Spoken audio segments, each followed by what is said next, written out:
ইহুদিদের একটা অংশ দাজ্জালের অপেক্ষায় আছে, এবং যেই দিন দাজ্জাল বের হবে, ইস্পাহানের ৭০,০০০ ইহুদি দাজ্জালের সঙ্গী হবে, এবং ওই ৭০,০০০ ইহুদি এবং দাজ্জাল মিলে ইয়াকতুলু মাআল মুসলিমিন, মুসলমানদের বিরুদ্ধে যুদ্ধ করবে। যুদ্ধ করতে করতে এমন পরিবেশ তৈরি হবে যে ইয়াখতাবিউল ইয়াহুদ ওয়ারা আশ-শাজারা আও তাহতাল হাজার, ইহুদি আশ্রয় নিবে গাছের আড়ালে, পাথরের আড়ালে, আর পাথর এবং গাছ বলে উঠবে ইয়া মুসলিম। পাথর এবং গাছ কথা বলে উঠবে, এই মুসলমান, এই যে এখানে লুকিয়ে আছে হত্যা করো। গাছ বলবে, এই যে এখানে লুকিয়ে আছে হত্যা করো। পাথর বলবে, এই যে এখানে লুকিয়ে আছে হত্যা করো। এবং এই হাদিসের সাথে আরও একটি হাদিস সম্পৃক্ত, যে রাসূলুল্লাহ সাল্লাল্লাহু আলাইহি ওয়াসাল্লাম কিয়ামতের পূর্ব মুহূর্তে সংঘটিত বড় বড় যুদ্ধের মধ্যে বাইতুল মুকাদ্দাসের উল্লেখ, মসজিদে আকসার উল্লেখ, কিয়ামতের পূর্ব মুহূর্তে সংঘটিত হওয়া বড় বড় যুদ্ধের মধ্যে রাসূলুল্লাহ সাল্লাল্লাহু আলাইহি ওয়াসাল্লামের পক্ষ থেকে বাইতুল মুকাদ্দাস এবং মসজিদে আকসার উল্লেখ। রাসূলুল্লাহ সাল্লাল্লাহু আলাইহি ওয়াসাল্লাম বলছেন, আন মুআয ইবনে জাবাল রাদিয়াল্লাহু তাআলা আনহু আন্নাহু ক্বাল ক্বালা রাসূলুল্লাহ সাল্লাল্লাহু আলাইহি ওয়াসাল্লাম। মুআয ইবনে জাবাল রাদিয়াল্লাহু তাআলা আনহু হতে বর্ণিত, তিনি বলেন, রাসূল সাল্লাল্লাহু আলাইহি ওয়াসাল্লাম বলেছেন, উমরান বাইতুল মাকদিস খারাব ইয়াসরিব, বাইতুল মাকদিসের আবাদ হওয়া, মদিনার ধ্বংস হওয়া, ওয়া খারাব ইয়াসরিব, আর মদিনার ধ্বংস হওয়া, খুরুজুল মালহামা, মহাযুদ্ধের সংঘটিত হওয়া, ওয়া খুরুজুল মালহামা ফাতহ কুস্তুনতুনিয়া, আর মহাযুদ্ধ আরম্ভ হওয়া মানে কুস্তুনতুনিয়া বিজয় হওয়া, ওয়া ফাতহ কুস্তুনতুনিয়া খুরুজুদ দাজ্জাল, আর কুস্তুনতুনিয়া বিজয় হওয়া মানে দাজ্জাল বের হওয়া। পরপর রাসূলুল্লাহ সাল্লাল্লাহু আলাইহি ওয়াসাল্লাম এই জিনিসগুলো বলছেন, তথা এগুলো একটার পর আর একটা ঘটবে। উমরান ও বাইতুল মাকদিস, মসজিদে আকসা যেই দিন আবাদ হবে, সেই দিন মদিনা ধ্বংস হবে বা অনাবাদ হবে। যেই দিন মদিনা অনাবাদ হবে, সেই দিন পৃথিবীতে বড় বড় যুদ্ধ সংঘটিত হবে। যেই দিন পৃথিবীতে সবচেয়ে বড় পৃথিবীর যুদ্ধ সংঘটিত হবে, সেই দিন কুস্তুনতুনিয়া বিজয় হবে। যেই দিন কুস্তুনতুনিয়া বিজয় হবে, সেই দিন দাজ্জাল বের হবে। ৭০,০০০ ইহুদি ইস্পাহান থেকে বের হবে। ইস্পাহান হচ্ছে ইরানের নগরী। আজও ইরানের মধ্যে ইস্পাহান নামে সেই নগরী আছে। আমরা প উচ্চারণ করি ইস্পাহান, আরবিতে এটা উচ্চারণ হয় না। আরবিতে হয় আল আসবাহানি, বা উচ্চারণ হয় ইসবাহান বা আসবাহানি। সেখান থেকে ৭০,০০০ ইহুদি দাজ্জালের সঙ্গী হবে, সাথী হবে, এবং মুসলমানদের বিরুদ্ধে যুদ্ধ করবে। আর সেই যুদ্ধের অবস্থা কি হবে সেটা আমরা দেখলাম। আরেকটি হাদিস দেখি। আন আউফ ইবনে মালিক রাদিয়াল্লাহু তাআলা আনহু আন্নাহু ক্বাল, আউফ ইবনে মালিক রাদিয়াল্লাহু তাআলা আনহু থেকে বর্ণিত, তিনি বলেন, আমি একদা রাসূলুল্লাহ সাল্লাল্লাহু আলাইহি ওয়াসাল্লামের নিকটে আসলাম। রাসূল সাল্লাল্লাহু আলাইহি ওয়াসাল্লাম আমাকে কিয়ামতের আলামত গণালেন, আমার হাতে গণালেন। তার মধ্যে একটি আলামত রাসূল সাল্লাল্লাহু আলাইহি ওয়াসাল্লাম বললেন, সায়াকুনু হুদনাতুন মা'আর রোম, ইয়ানি সাতাকুনু হুদনাতুন বাইনাল মুসলিমিন ওয়ার রোম। রোমান খ্রিস্টানদের সাথে মুসলমানদের একটি চুক্তি হবে, আর রোমান খ্রিস্টানেরা এবং মুসলমানেরা চুক্তিবদ্ধ হয়ে তৃতীয় কমন শত্রুর বিরুদ্ধে যুদ্ধ করবে। তথা রোমান খ্রিস্টানদের শত্রু আর মুসলমানদের শত্রু এক। তৃতীয় কমন শত্রুর বিরুদ্ধে মুসলমানেরা যুদ্ধ করবে। এই যুদ্ধে রোমান খ্রিস্টান এবং মুসলমানেরা বিজয়ী হবে। বিজয়ী হওয়ার পর একজন খ্রিস্টান দাঁড়িয়ে বলবে, যে আমরা আজকে বিজয়ী হয়েছি লিহাজা সলিব, এই ক্রুশের কারণে, গলায় ঝুলানো ক্রুশ দেখিয়ে বলবে এটার কারণে আজকে আমরা বিজয়ী হয়েছি। তখন একজন মুসলমানের আঁতে ঘা লাগবে, সে দাঁড়িয়ে উঠে তার ক্রসটা ভেঙে দিবে। যখন ভেঙে দিবে তখন রোমান এবং মুসলমানেরা পরস্পরের বিরুদ্ধে যুদ্ধ করার জন্য দাঁড়িয়ে যাবে। রোমান, খ্রিস্টান এবং মুসলমানেরা। সেই যুদ্ধের বর্ণনা রাসূলুল্লাহ সাল্লাল্লাহু আলাইহি ওয়াসাল্লাম হাদিসে বিস্তারিত বর্ণনা করছেন। عن أبي هريرة رضي الله تعالى عنه أنه قال رسول الله صلى الله عليه وسلم আবু হুরায়রা রাদিয়াল্লাহু তাআলা আনহু থেকে বর্ণিত, তিনি বলেন রাসূল সাল্লাল্লাহু আলাইহি ওয়াসাল্লাম বলেছেন, লা তাকুমুস সাআহ, কিয়ামত ততদিন পর্যন্ত সংঘটিত হবে না, হাত্তা ইয়ানজিলার রোম বিল আমাক আও বিদাবিক, যতক্ষণ না রোমান খ্রিস্টানেরা অবতীর্ণ না হচ্ছে সিরিয়ার আমাক এবং দাবেক নামক জায়গায়। বর্তমান সিরিয়ার হালব নগরী থেকে অনতি দূরে তুরস্ক এবং সিরিয়ার সীমান্তবর্তী অঞ্চলে, বর্তমান তুরস্কের সীমানা এবং বর্তমান সিরিয়ার সীমানা, এই সীমান্তবর্তী অঞ্চলের জায়গার নাম হচ্ছে আমাক এবং দাবেক, এখনও ওই নামই আছে। এই আমাক এবং দাবেক জায়গায় যতক্ষণ না রোমান খ্রিস্টানেরা অবতীর্ণ না হবে মুসলমানদের বিরুদ্ধে, ফায়াখরুজু ইলাইহিম জাইশুম মিনাল মাদিনাহ, আর তাদের বিরুদ্ধে যুদ্ধ করার জন্য মদিনা মুনাওয়ারা থেকে মুসলমানদের একটি সেনাবাহিনী রওনা হবে।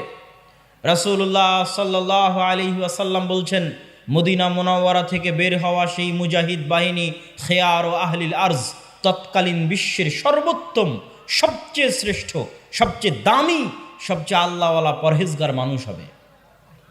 মদিনা মুনাওয়ারা থেকে ওই দিন যারা বের হবে যুদ্ধের জন্য, সিরিয়ার মাটিতে যুদ্ধ করার জন্য, রাসূলুল্লাহ সাল্লাল্লাহু আলাইহি সাল্লাম বলছেন খিয়ার ও আহলিল আরজ, তৎকালীন বিশ্বের সর্বশ্রেষ্ঠ আল্লাহওয়ালা পরহেজগার মানুষেরা সেই দিন মদিনা থেকে বের হবে, মদিনা মুনাওয়ারা থেকে বের হবে যুদ্ধের জন্য। যুদ্ধের কথা বর্ণনা করতে গিয়ে রাসূলুল্লাহ সাল্লাল্লাহু আলাইহি ওয়াসাল্লাম বলেন, ফায়ুকাতিলুহুম ফায়ানহাজিমু সুলুসুন লা ইয়াতুবুল্লাহ তাওবাতাহুম আবাদা, ওই দিন মুসলমানেরা 3 ভাগে বিভক্ত হয়ে যাবে। এক ভাগ যুদ্ধের মাঠ ছেড়ে পালিয়ে যাবে, আল্লাহ কোনোদিন এদের তওবা কবুল করবেন না। একদল মুসলমান যুদ্ধের মাঠ ছেড়ে পালিয়ে যাবে, আল্লাহর নবী বলছেন সাল্লাল্লাহু আলাইহি ওয়াসাল্লাম, লা ইয়াতুব, আল্লাহ কোনোদিন তাদের তওবা কবুল করবেন না, আবাদা, কোনোদিন আল্লাহ সুবহানাহু ওয়া তাআলা তাদের তওবা কবুল করবেন না। ওয়ায়ুকতালু সুলুসুহুম, 3 ভাগের 1 ভাগ ওই যুদ্ধে মারা যাবে। রাসূলুল্লাহ সাল্লাল্লাহু আলাইহি ওয়াসাল্লাম বলছেন, আফজালুশ শুহাদা ইনদাল্লাহ, আল্লাহর নিকটে সর্বশ্রেষ্ঠ শহীদ বলে গণ্য হবে ওই যুদ্ধে যারা যুদ্ধ করে শাহাদত অর্জন করবে, শহীদ হয়ে যাবে 3 ভাগের 1 ভাগ মুসলমান, তারা আল্লাহর দরবারে সর্বশ্রেষ্ঠ শহীদ হিসেবে বিবেচিত হবে। রাসূলুল্লাহ সাল্লাল্লাহু আলাইহি ওয়াসাল্লাম বললেন, ওয়াইফতাতিহুস সুলুস, আর 3 ভাগের 1 ভাগ বিজয় লাভ করবে রোমানদের উপরে, 3 ভাগের 1 ভাগ বিজয় লাভ করবে রোমানদের উপরে। লা ইফতানুনা আবাদান, এরা কোনো দিন আর কিয়ামত পর্যন্ত ফিতনায় পতিত হবে না, এবং এদের হাত দিয়ে ইফতাতিহুনা কুস্তুনতুনিয়া, কুস্তুনতুনিয়া বিজয় হবে। কুস্তুনতুনিয়া কি? আগের হাদিসেও দেখেছেন, আল্লাহর নবী বলেছে বাইতুল মাকদেসের আবাদ হওয়া, মদিনার ধ্বংস হওয়া, মদিনার ধ্বংস হওয়া, মহাযুদ্ধের শুরু হওয়া, মহাযুদ্ধের শুরু হওয়া, কুস্তুনতুনিয়া বিজয় হওয়া, কুস্তুনতুনিয়া বিজয় হওয়া, দাজ্জালের বের হওয়া। কুস্তুনতুনিয়া হচ্ছে আজকের তুরস্কের ইস্তাম্বুল। আজকের তুরস্কের ইস্তাম্বুলকে আরবিতে বলা হয় কুস্তুনতুনিয়া, ইংরেজিতে বলা হয় কনস্টান্টিনিপল। কনস্টান্টিনিপল এবং বর্তমান নাম হচ্ছে ইস্তাম্বুল। তুরস্কের রাজধানী, যদিও আগে রাজধানী ছিল, এখন অফিসিয়াল রাজধানী নয়, অফিসিয়াল রাজধানী আঙ্কারা, কিন্তু তারপরও রাজধানীর মতো মান মর্যাদা যেই শহরের, সেটাই হচ্ছে ইস্তাম্বুল, কুস্তুনতুনিয়া, কনস্টান্টিনিপল। রাসূল সাল্লাল্লাহু আলাইহি ওয়াসাল্লাম বলছেন, ফায়াফতাতিহুনা কুস্তুনতুনিয়া, ওই যে একদল বিজয়ী হবে রোমানদের উপর, তাদের হাতে আল্লাহ কুস্তুনতুনিয়া, কনস্টান্টিনিপল বিজয় দান করবেন। ফাবাইনামা হুম ইয়ানকাসিমুনাল গানাইম, যখন এই সমস্ত বিজয়ী মুজাহিদরা গনিমতের মাল বন্টন করবে এবং তাদের তরবারি ঝুলানো থাকবে গাছের সাথে, তখন একজন চিৎকার করে বলবে, সাহা ফীহিমুশ শাইতান ইন্নাল মাসীহা ক্বাদ খালাফাকুম ফি আহলিকুম, মাসীহুদ দাজ্জাল বের হয়ে গেছে আর তোমাদের বাড়িতে বাড়িতে মাসীহুদ দাজ্জাল প্রবেশ করতেছে। এখন পর্যন্ত ইমাম মাহদী আসেননি, হয়তো এনাদের মধ্যেই ইমাম মাহদী থেকে থাকতে পারেন, তবে তিনি যে ইমাম মাহদী তা এখনও প্রকাশিত আকারে জনগণের সামনে স্পষ্ট হয়নি। হবে কখন? দাজ্জাল বের হওয়ার পরে এবং সালাতের দামেস্কের মসজিদে সালাতের পরে, যেটার বর্ণনা রাসূল সাল্লাল্লাহু আলাইহি সাল্লাম দিচ্ছেন। ফায়াখরুজুন ওয়া যালিকা বাতিল, শয়তানের এই মিথ্যা কথা শুনে তারা তরবারি নিয়ে দৌড়ে এগিয়ে যাবে কোথায়? মাসীহুদ দাজ্জাল, তার বিরুদ্ধে যুদ্ধ করার জন্য। ফাইদা জাউ শাম, তারা আস্তে আস্তে দেমাস্কে চলে আসবে। দেমাস্কের মসজিদে তারা কাতারবদ্ধ হয়ে সালাতের জন্য দাঁড়াবে। ইদা উকিমাতিস সালাত, যখন সালাতের ইকামত দেওয়া হবে, ফায়ানজিলু ঈসা ইবনু মারিয়াম, তখন আসমান থেকে ঈসা ইবনু মারিয়াম অবতীর্ণ হবেন।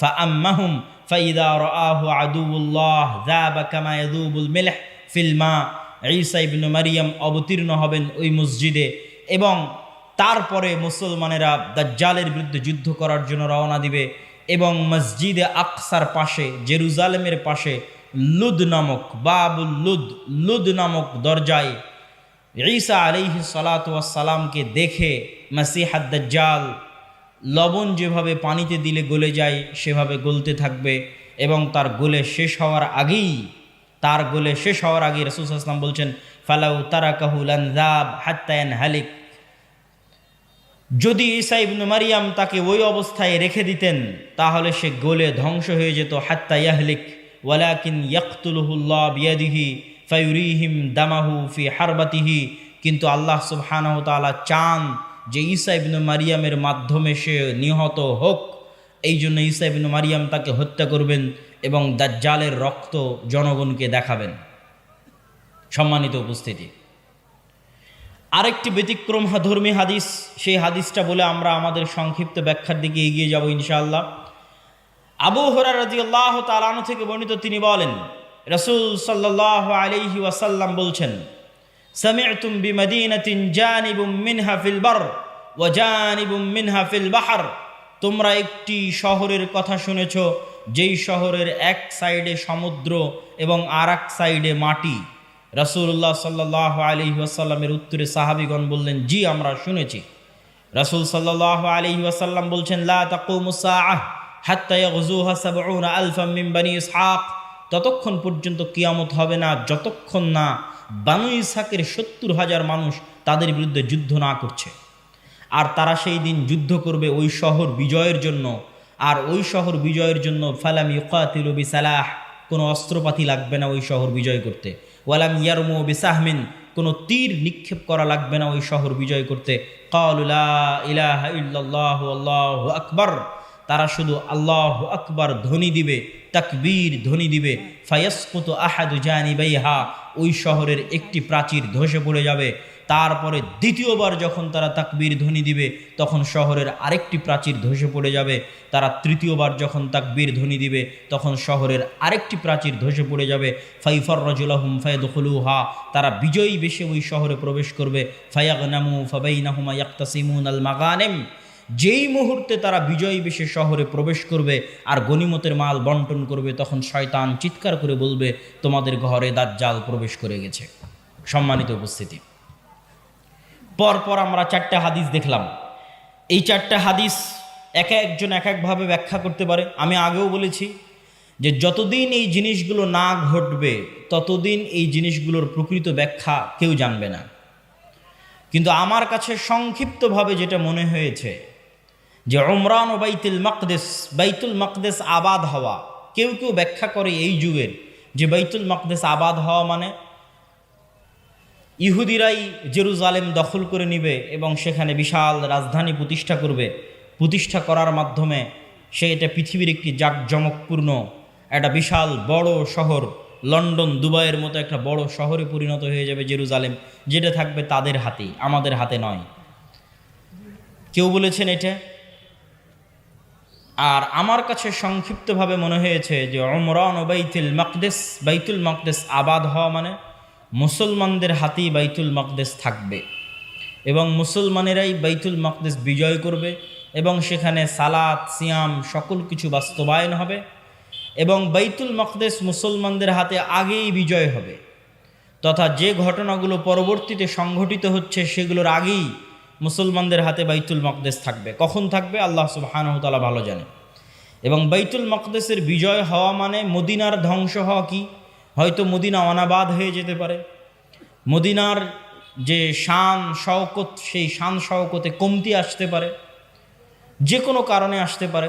যেহেতু মুসলমানেরা বাইতুল মাকদেস ফিরে পেয়েছে, সেহেতু বাইতুল মাকদেস কেন্দ্রিক মুসলমানদের নতুন কিছু তৈরি হতে পারে। যেমন উমাইয়া খেলাফাত আমলে যখন আবদুল্লাহ ইবনে জুবাইরের হাতে মক্কা এবং মদিনা ছিল, তখন উমাইয়া খলিফারা মক্কা মদিনা জিয়ারত করতে না পারার কারণে তারা তাদের সকল ধন সম্পদ খরচ করত বাইতুল মাকদেসের পিছনে। তথা এই মসজিদকে কেন্দ্র করে মুসলমানদের একটা ব্যস্ততা, শহর বন্দর সকল কিছু গড়ে উঠবে এই শহরকে কেন্দ্র করে, এবং মদিনা অনাবাদ হয়ে যাবে। মদিনা অনাবাদ হয়ে গেলে যুদ্ধ শুরু হবে। কোন যুদ্ধ? যেই যুদ্ধ আমরা আলোচনা করলাম, এই যুদ্ধকে রাসূল সাল্লাল্লাহু আলাইহি সাল্লাম বলছেন আল মালহামা আল কুবরা।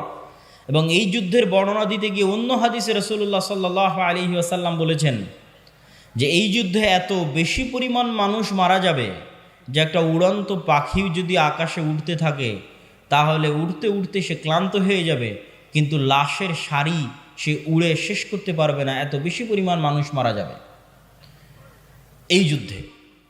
আর এই যুদ্ধের পরপরই কুস্তুনতুনিয়া বিজয় হবে মানে আজ তো ইস্তাম্বুল মুসলমানদের হাতে আছেই। হাদিসের ভাষায় বোঝা যায় যে ইস্তাম্বুল একদিন মুসলমানদের হাতে থাকবে না। আজ আছে কিন্তু একদিন থাকবে না। তথা আজকের যে তুরস্ক, এটা আজকে মুসলমানদের হাতে থাকলেও হাদিস প্রমাণ করছে যে দাজ্জাল যেই মুহূর্তে বের হবে ওই মুহূর্তে কনস্টান্টিনোপল, ইস্তাম্বুল, তুরস্ক মুসলমানদের হাতে নাই, থাকবে না। তথা সেটা মুসলমানেরা যে কোনো সময় হারিয়ে ফেলতে পারে, অদূর ভবিষ্যতে, নিকট ভবিষ্যতে। আল্লাহ সুবহানাহু ওয়া তাআলা ভালো জানে কখন হারিয়ে ফেলবে, কেন না হারালে বিজয় কিসের? আর যেই বিজয়ের কথা রাসূল সাল্লাল্লাহু আলাইহি সাল্লাম বলছেন এই বিজয় নিকটে, কিয়ামতের নিকটবর্তী, দাজ্জাল বের হওয়ার পূর্ব মুহূর্তের বিজয়। সম্মানিত উপস্থিতি, তাহলে মোটামুটি যদি আমরা এই দুইটা জিনিসের ব্যাখ্যা এভাবে দাঁড় করাই যে বাইতুল মুকাদ্দাস আগেই মুসলমানেরা বিজয় করবে, সেটাই হচ্ছে বাইতুল মুকাদ্দাসের আবাদ। আর কুস্তুনতুনিয়া কিয়ামতের পূর্ব মুহূর্তে বিজয় হবে, তার অর্থ হচ্ছে কুস্তুনতুনিয়া মুসলমানেরা হারিয়ে ফেলবে, কনস্টান্টিনোপল মুসলমানেরা হারিয়ে ফেলবে। এখন হাদিসের আরও একটা অংশ ব্যাখ্যা করতে বাকি, রোম কারা? যে রোমানদের সাথে মুসলমানদের চুক্তি হবে এবং চুক্তির পরে সেই চুক্তি পুনরায় ভঙ্গ হয়ে মুসলমান এবং রোমানরা পরস্পর যুদ্ধ করবে, সেই যুদ্ধ, এই যুদ্ধ, সেই রোম কারা?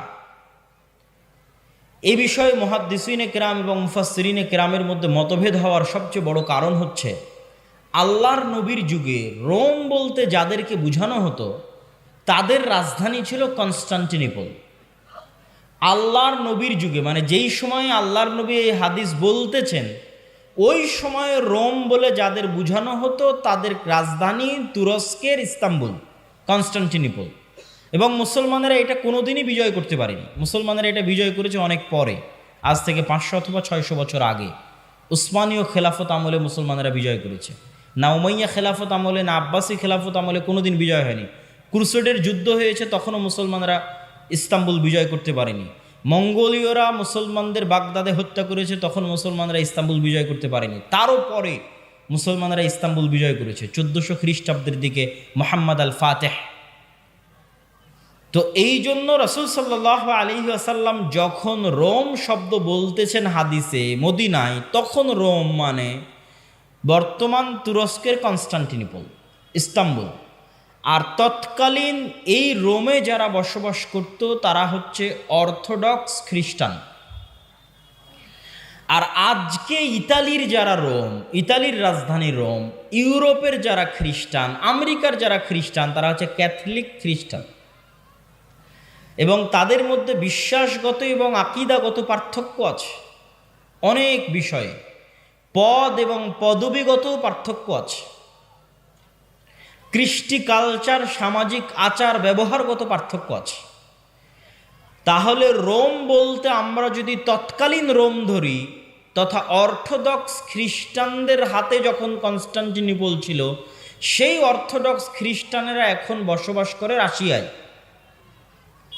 রাশিয়া এবং ইউক্রেনের যুদ্ধের অন্যতম একটা কারণ হচ্ছে ইউক্রেনে ইউরোপিয়ান এবং আমেরিকানেরা ক্যাথলিক খ্রিস্টানের চর্চা বাড়াচ্ছিল, যেটা রাশিয়া কখনোই চায় না যে তার আশেপাশের কোনো দেশে ক্যাথলিক খ্রিস্টানের চর্চা বাড়ুক, কেননা তারা মানে অর্থোডক্স খ্রিস্টান। এবং আমার এর উপর বিস্তারিত ভিডিও আছে ইতিসাম টিভিতে রাশিয়া এবং ইউক্রেনের উপর, যেখানে এই পয়েন্টে আরও বিস্তারিত ইন ডিটেইলস আলোচনা করা আছে।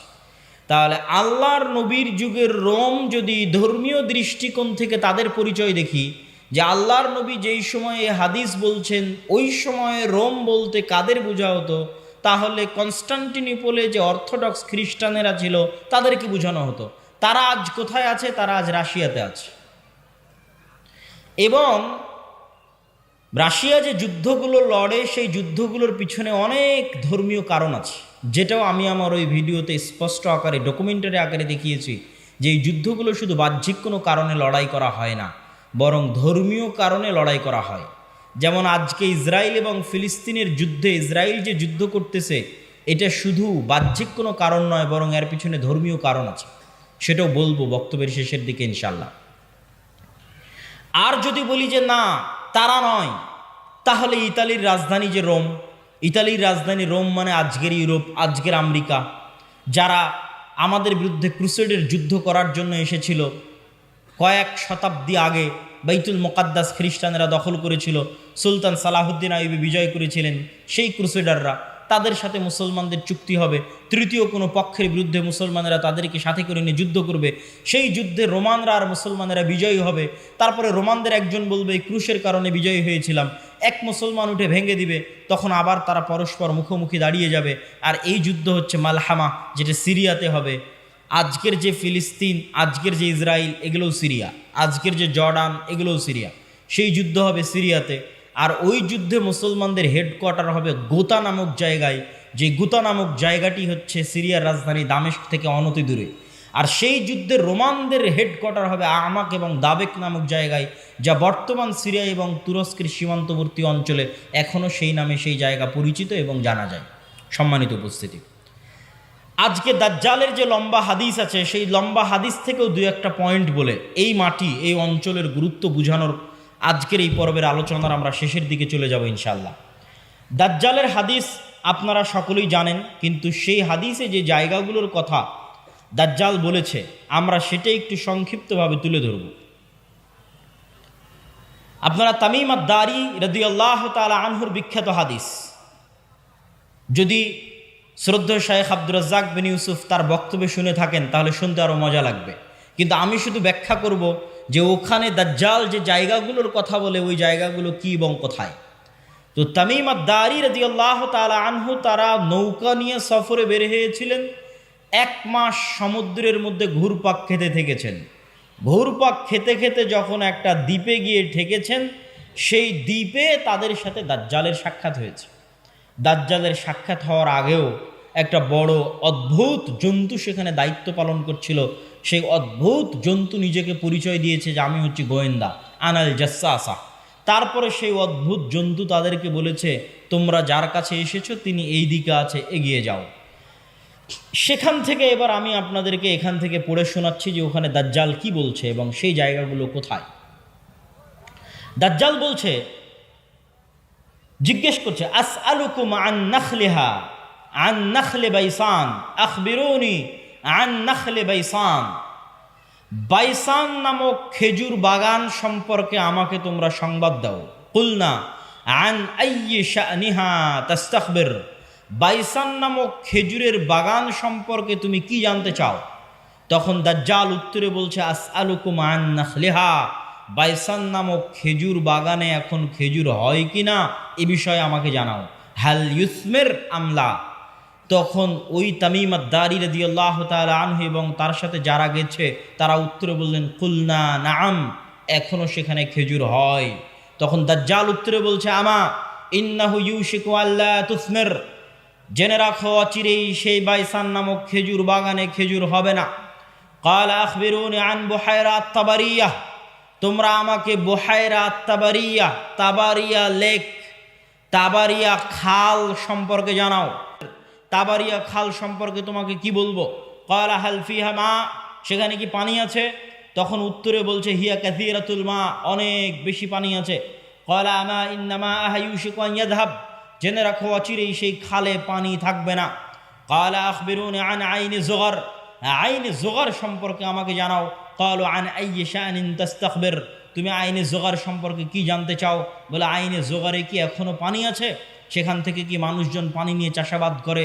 তখন আমরা বললাম হ্যাঁ, হিয়া কাসীরাতুল মা, এখনো মানুষ সেখান থেকে পানি নিয়ে চাষাবাদ করে। তখন সে উত্তরে বলল অচিরেই সেখানে পানি থাকবে না। তখন সে আখবিরুনি আন নাবিয়্যিল উম্মিয়িন, উম্মিয়িনদের নাবী সম্পর্কে আমাকে জানাও। অশিক্ষিত মূর্খ যারা লেখা জানে না, পড়া জানে না, তাদের জন্য যে নবী প্রেরণ করা হয়েছে সেই নবী সম্পর্কে আমাকে জানাও। এই মর্মে কথা সামনের দিকে আগাতে থাকলো। সম্মানিত উপস্থিতি, এখানে তিনটা জায়গার কথা বলেছে দাজ্জাল। আশ্চর্যজনক হলেও সত্য যে আজকের পৃথিবীতে এই তিনটি জায়গায়, তন্মধ্যে বাইসান নামক খেজুরের বাগান এবং জোগার নামক ঝর্ণা, এই তিনটাকে এক্সাক্ট চিহ্নিত করা খুব কঠিন হয়ে যায়। বিশেষ করে আইনে জোগারকে এক্সাক্ট চিহ্নিত করা যে এইটা আইনে জোগার, এটার বিষয়ে নিশ্চিত কেউ গবেষকরা এখন পর্যন্ত তথ্য দিতে পারেনি। কিন্তু বাইসান খেজুরের বাগান সম্পর্কে মোটামুটি ধারণা পাওয়া যায় যে এই খেজুরের বাগান হচ্ছে বাইসান খেজুরের বাগান। আর বুহায়রা আত-তাবারিয়াহ এটা এত প্রসিদ্ধ, এত ব্যাপক, এত পরিচিত যে সবাই জানে। এমনকি ইসরায়েলে সারা পৃথিবী থেকে শত শত খ্রিস্টান এই বুহায়রা আত-তাবারিয়া দেখার জন্য যায়। এই জন্য দেখার জন্য যায়, তারা মনে করে তাদের তাওরাত, তাদের বাইবেলে ঈসা আলাইহিস সালাতু ওয়াস সালামের যত মোজেজার কথা বলা আছে, সকল মোজেজা তিনি দেখিয়েছিলেন বুহায়রা তাবারিয়ার উপরে অথবা বুহায়রা তাবারিয়ার পাশে। সেই মোজেজা যদি হয় অন্ধ ব্যক্তিকে চক্ষুস্মান করে দেওয়া, সেই মোজেজা যদি হয় টাকওয়ালা ব্যক্তির মাথায় চুল গজিয়ে দেওয়া, সেই মোজেজা যদি হয় মৃত ব্যক্তিকে জীবিত করা, এগুলোর অধিকাংশ মোজেজা তাদের বিশ্বাস অনুযায়ী ঈসা আলাইহিস সালাতু ওয়াস সালাম এই লেক, এই খালের পাশে অথবা তার উপরে তিনি করে দেখিয়েছিলেন, এই জন্য তারা দেখতে আসে। এবং এইটা চলমান বর্তমান ইসরায়েলের সীমানার অন্তর্ভুক্ত। এবং আনুমানিক গবেষণা অনুযায়ী বাইসানের খেজুরের বাগান এবং জোগারের ঝর্ণা এবং তাবারিয়ার লেক তিনটাই বর্তমান ইসরায়েলের সীমানার অন্তর্ভুক্ত, যেই জায়গাগুলোর কথা এই হাদিসে দাজ্জাল তামিম আদ-দারি রাদিয়াল্লাহু তাআলা আনহুকে জিজ্ঞেস করতেছে। তাহলে একদম যদি আমরা সামারি এবং সারমর্ম করি, তাহলে কিয়ামতের পূর্ব মুহূর্তে যা যা সংঘটিত হবে সব বড় বড় ঘটনা এই মাটিতে, এই জমিনে সংঘটিত হবে, শামের মাটিতে সংঘটিত হবে। আল মসজিদুল আকসা, বাইতুল মুকাদ্দাস কেন্দ্রিক যে এরিয়া, যে জগৎ, যে দেশ, সেখানে সংঘটিত হবে। এবং আমি আমার অতীতের বক্তব্যগুলোতে বলেছি যে বাইতুল মুকাদ্দাসই একমাত্র কারণ পৃথিবীর, যেই কারণে পৃথিবীর 90% মানুষ যুদ্ধে জড়িয়ে যেতে পারে। যেই কারণে পৃথিবীর 90% মানুষ যুদ্ধে জড়িয়ে যেতে পারে তার অন্যতম একটি কারণ হচ্ছে মসজিদে আকসা। কেননা পৃথিবীর তিনটা ধর্মের মানুষ এই মসজিদের দাবিদার। ইহুদিরা দাবিদার, খ্রিস্টানেরা দাবিদার, আমরা মুসলমানেরা দাবিদার। যেহেতু তিনটা ধর্মই আসমানি দিন, আসমান থেকে এসেছে, তিনটা ধর্মের গ্রন্থই আসমানি গ্রন্থ, ওই দুইটা গ্রন্থে বিকৃতি এসেছে, ওই দুইটা ধর্মে বিকৃতি এসেছে। ইসলামে বিকৃতি আসেনি, কোরআনে বিকৃতি আসেনি। কিন্তু যেহেতু একই জায়গা থেকে আগত, এই জন্য ঘটনা, আকিদা, বিশ্বাস, কাহিনী অনেক কিছুই সেম এবং কমন।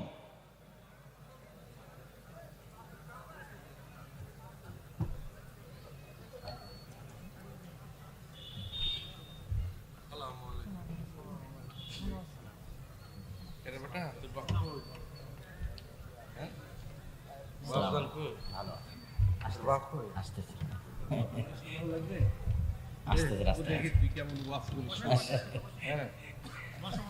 তো সম্মানিত উপস্থিতি, আমরা যে বিষয়ে আলোচনা করছিলাম যে বর্তমান মসজিদে আকসা এবং বর্তমান বাইতুল মুকাদ্দাস পৃথিবীর তিনটা ধর্মের নিকটে পবিত্র স্থান। আর এই পবিত্র স্থান হওয়ার কারণ হচ্ছে এই তিনটা ধর্মই আব্রাহামিক রিলিজিয়ান, সেমেটিক রিলিজিয়ান। এই তিনটা ধর্মই মিল্লাতে ইব্রাহিমের দাবিদার তথা ইব্রাহিম আলাইহিস সালাতু ওয়াস সালামের হিস্ট্রি, ইতিহাসের সাথে কানেক্টেড। আর সেমেটিক রিলিজিয়ান মানে নূহ আলাইহিস সালাতু ওয়াস সালামের 3 সন্তান তার সাথে নৌকায় উঠেছিলেন। একজনের নাম ইয়াফেস, একজনের নাম হাম, আর একজনের নাম সাম। ইয়াফেসের বংশধরেরা হচ্ছে সাদা চামড়া, ইউরোপ, আমেরিকা, রাশিয়া। সামের বংশধরেরা হচ্ছে সেমেটিক তথা মেটে, শ্যামা, হালকা সাদা, হালকা শ্যামা, হালকা মেটে। India, Pakistan, Bangladesh, Saudi, Kuwait, Qatar, Bahrain, এরা হচ্ছে সামের বংশধর। হাম হচ্ছে আফ্রিকান, টোটাল আফ্রিকান এরিয়া হচ্ছে নূহ আলাইহিস সালামের সন্তান হামের বংশধর। তো পৃথিবীতে আল্লাহ যত নবী পাঠিয়েছেন সকল নবী সামের বংশে পাঠিয়েছেন। সামের বংশে ইব্রাহিম আলাইহিস সালাতু ওয়াস সালাম। এই জন্য একটা মজার জিনিস, যারা অনলাইনে আমাদের দেখছেন তারা মনে রাখতে পারেন যে কালার ডিসক্রিমিনেশনের শিকার যারা হন ইউরোপ এবং আমেরিকায়, গায়ের রঙের কারণে ডিসক্রিমিনেশনের শিকার হওয়া, বৈষম্যের শিকার হওয়া, কেননা তাদের মধ্যে একটা আভিজাত্য বোধ কাজ করে যে আমি হচ্ছি সাদা চামড়ার, আর এশিয়া থেকে যারা এসেছে তারা সাদা চামড়ার নয়। আপনি দীর্ঘদিন থাকলে এই জিনিসটা ভিতর থেকে অনুভব করতে পারবেন, এই বৈষম্য। তো এটা আপনারা মজার জিনিস জেনে রাখতে পারেন যে ইউরোপ, আমেরিকা তারা যতই সাদা চামড়ার হোক, তারা যেই নবীকে সম্মান করে, শ্রদ্ধা করে, সেই নবী সাদা চামড়ার ছিলেন না। মানে ঈসা আলাইহিস সালাতু ওয়াস সালাম, ঈসা আলাইহিস সালাতু ওয়াস সালামের গায়ের রং আর আমার নবী মুহাম্মদ সাল্লাল্লাহু আলাইহি ওয়াসাল্লামের গায়ের রং এক। মানে শ্যামা, মেটে, সাদা চামড়ার সাদা নয়। তথা গোটা ইউরোপ এবং আমেরিকার মানুষ যেই নবীর অনুসারী, যেই নবীর মূর্তি তাদের গির্জায় বানিয়ে রেখেছে, যেই নবীর মা মারিয়াম আলাইহা সালাতু ওয়াস সালামের মূর্তি তাদের গির্জায় বানিয়ে রেখেছে, তারা কেউই সাদা চামড়ার ছিলেন না। এই জন্য বলেছি সেমেটিক রিলিজিয়ান। তথা আল্লাহ সুবহানাহু তাআলা সামের বংশে সকল নবী দিয়েছে, ইব্রাহিমের বংশে পরবর্তী সকল নবী পাঠিয়েছে। পৃথিবীর তিনটে ধর্ম ইব্রাহিম আলাইহিস সালাতু ওয়াস সালামের মিল্লাতের দাবিদার। এর কিছু কমন উদাহরণ আপনাকে দিই। ইব্রাহিম আলাইহিস সালাতু ওয়াস সালামকে আমরা বলি ইব্রাহিম, তারা বলে আব্রাহাম। ইব্রাহিম আলাইহিস সালাতু ওয়াস সালামের ছেলে ইসহাককে আমরা বলি ইসহাক, তারা বলে আইজ্যাক, আইজ্যাক নিউটন। যিনি আইজ্যাক তিনি ইসহাক। ইসহাক আলাইহিস সালাতু ওয়াস সালামের ছেলেকে আমরা বলি ইয়াকুব আলাইহিস সালাতু ওয়াস সালাম, তারা বলে জ্যাকব। যিনি জ্যাকব তিনি ইয়াকুব। ইয়াকুব আলাইহিস সালাতু ওয়াস সালামের ছেলে ইউসুফ আলাইহিস সালাতু ওয়াস সালামকে আমরা বলি ইউসুফ, তারা বলে জোসেফ। সেন্ট জোসেফ স্কুল মানে Hazrat Yusuf school. There is no difference, কোনো পার্থক্য নাই। যদি আপনি বলেন সেন্ট জোসেফ স্কুল, তাহলে ওরা আপনি যে ইউসুফকে জানেন তাকে উদ্দেশ্য করছে, যে হজরত ইউসুফ আলাইহিস সালাতু ওয়াস সালাম স্কুল। এভাবে আমরা যাকে বলছি দাউদ আলাইহিস সালাতু ওয়াস সালাম, তারা তাকে বলছে ডেভিড। জাস্ট নামের উচ্চারণের পার্থক্য, কিন্তু ঘটনার মধ্যে মিল আছে। আমরা বলছি নূহ, তারা বলছে নোয়াহ। ঘটনার বর্ণনা, ধারা বিবরণীতে কিছুটা পার্থক্য আছে, কিন্তু মূল ঘটনাগুলো একই। তথা আদম এবং হাওয়ার যে ঘটনা কোরআনে বর্ণনা করা আছে, কাছাকাছি ঘটনা।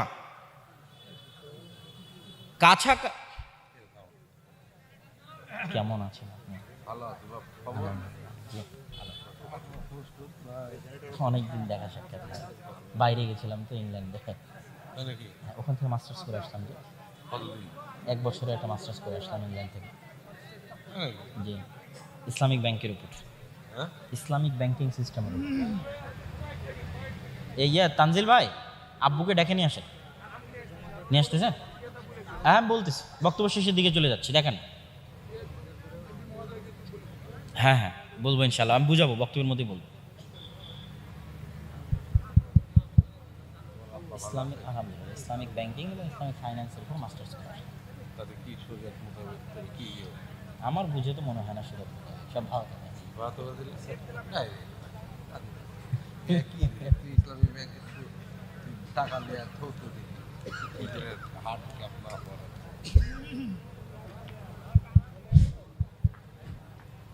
সম্মানিত উপস্থিতি, তো আমরা আলোচনা করছিলাম ইহুদি, খ্রিস্টান এবং ইসলাম, এই তিনটা ধর্ম আব্রাহামিক রিলিজিয়ান। এই জন্য ঘটনার ধারা বিবরণীতে পার্থক্য হলেও মূল ঘটনা একই। তথা তাওরাত এবং ইঞ্জিলে আজও লেখা আছে যে মানুষ বানর থেকে তৈরি হয়নি, মানুষ আদম আলাইসাল্লাম থেকে তৈরি হয়েছে। আমরা বলছি আদম, তারা ওভাবেই বলতেছে। আমরা বলছি হাওয়া, তারা বলছে ইভ। হাওয়া আলাইহিসসালামের নামটা চেঞ্জ হয়ে গেছে, ঘটনা একই। আমরা যেমন আমাদের কোরআনে মহাপ্লাবনের ঘটনা আছে নূহ আলাইহিসসালামের, কাছাকাছি ওই রকমই মহাপ্লাবনের ঘটনা আজও তাওরাত এবং ইঞ্জিলে আছে। ঘটনার ধারা বিবরণীতে পার্থক্য হতে পারে, কেন ওগুলো বিকৃত হয়ে গেছে। ঠিক তেমনি কুরবানির কথা, ইব্রাহিম আলাইসাল্লাম তার সন্তানকে কুরবানি করছেন, এই কথা তাওরাত জাবুর ইঞ্জিলেও আছে। কিন্তু তারা পরিবর্তন করে দিয়েছে যে ইব্রাহিম আলাইসাল্লাম ইসহাক আলাইসাল্লামকে কুরবানি করছেন, আর কোরআন বলছে ইব্রাহিম আলাইসাল্লাম ইসমাইলকে কুরবানি করছেন। তো যাক, আমরা সরাসরি বাইতুল মুকাদ্দাসের দিকে চলে আসি এবং আমার বক্তব্যের শেষের দিকে এগিয়ে যাওয়ার চেষ্টা করব। তো ইব্রাহিম আলাইহিসসালামের দুই সন্তান ইসহাক এবং ইসমাইল, আজকের পুরো পৃথিবীর ইসরায়েল কেন্দ্রিক যে পলিটিক্স, ফিলিস্তিন কেন্দ্রিক যে পলিটিক্স, এটা যদি বুঝতে চান তাহলে আপনাকে এই জিনিসটা ক্লিয়ার কনসেপ্ট রাখতেই হবে যে আসলে কেন এই জিনিসগুলো ঘটতেছে। তো ইব্রাহিম আলাইহিসসালামের দুই সন্তান ইসহাক এবং ইসমাইল। ইসহাক আলাইহিসসালাম হচ্ছেন সারা আলাইহিসসালামের সন্তান, আর ইসমাইল হচ্ছে হাজেরা আলাইহিসসালামের সন্তান। ইব্রাহিম আলাইহিসসালাম সারার সন্তান ইসহাককে নিয়ে থাকতেন জেরুজালেমে। ইব্রাহিম আলাইহিসসালাম থাকতেন কোথায়? জেরুজালেমে। আল্লাহ কোরআনে বলছেন নাজ্জাইনাহু ওয়া লূতান ইলাল আরদিল্লাতী বারাকনা ফিহা লিল আলামিন। আমি ইব্রাহিমকে আশ্রয় দিয়েছি এই মাটিতে, লূতকে আশ্রয় দিয়েছি এই মাটিতে, যেই মাটিতে আমি বরকত রেখেছি সারা পৃথিবীর মানুষের জন্য, ওই মাটি জেরুজালেমের মাটি। লূত আলাইহিসসালামের শহর উল্টিয়ে দেওয়ার পরে আল্লাহ তাকে আশ্রয় দিয়েছেন জেরুজালেমে। আর ইব্রাহিম আলাইহিসসালাম তিনি যখন ইরাক থেকে হিজরত করে এসেছেন তখন আল্লাহ সুবহানাহু ওয়া তাআলা তাকে আশ্রয় দিয়েছেন জেরুজালেমে। তার বাপ আজর তাকে ইরাকের ব্যাবিলন নগরী থেকে তাড়িয়ে দিয়েছিলেন। তাহলে ইব্রাহিম আসলেন জেরুজালেমে, লূত আসলেন জেরুজালেমে। ইব্রাহিমের সন্তান ইসহাক ছিল জেরুজালেমে, ইসহাকের সন্তান ইয়াকুবও ছিল জেরুজালেমে। আর ইব্রাহিম আলাইহিসসালাম আরেক সন্তান ইসমাইলকে রেখে আসলেন 1500 কিলোমিটার দূরে মক্কায় কাবা ঘরের পাশে। তাহলে একই সাথে একই সময়ে আল্লাহ ইব্রাহিম আলাইহিসসালামের দুই সন্তানকে দিয়ে পৃথিবীর দুইটা মসজিদ আবাদ করাচ্ছেন। আল্লাহর নবী এবং পবিত্র কোরআন বলছে ইন্না আউওয়ালা বাইতিন উযিআ লিন-নাস বিবাক্কা, পৃথিবীর বুকে প্রথম মসজিদ তৈরি হয়েছে মক্কায় আল্লাহর ইবাদতের জন্য। আর আল্লাহর নবী বলছেন মক্কার 40 বছর পর, কাবার 40 বছর পর মসজিদ তৈরি হয়েছে আল মসজিদ আল আকসা, বাইতুল মুকাদ্দাস।